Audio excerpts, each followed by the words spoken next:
Hola, amics del hobby. Primer vídeo del canal i com que tinc la mà lesionada que no puc pintar, faré una ràpida explicació de com pintar un Emperor Children, ja sigui Infractor, Tormentor o també es pot aplicar amb un Noise Marine, per fer-lo battle ready i poder jugar amb ells ràpidament. Si n'has de pintar 10, 20 o les que siguin, doncs d'aquesta manera ràpida amb 4 pintures es pot fer de manera molt senzilla. Jo començo imprimant les miniatures amb l'aerògraf.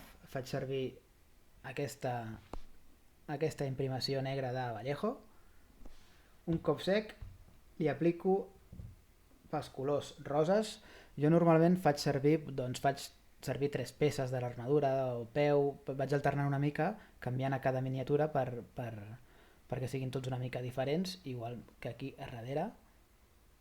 Doncs a uns li faig la motxilla, uns altres li faig les peces aquestes d'aquí baix.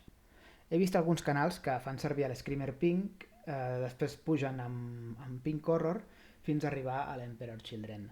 Al final són capes de pintura, jo faig servir aquesta directament, es van fent capes fines i s'aconsegueix arribar a aquest to uniforme.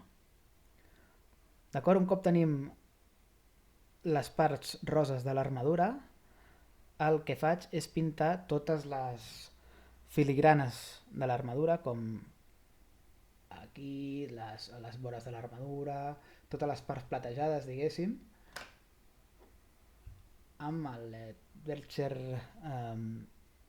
pintura metal·litzada, totes les filigranes.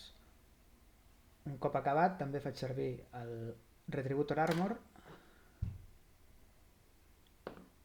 per pintar les parts daurades, com la part aquesta d'aquí, l'empunyadura, i si hi ha algun detallet més per aquí, com les puntes dels pompons aquests.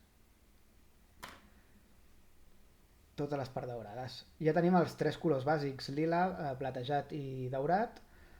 Ara els colors metal·litzats, el platejat i el daurat, els banyo amb un Druky Violet.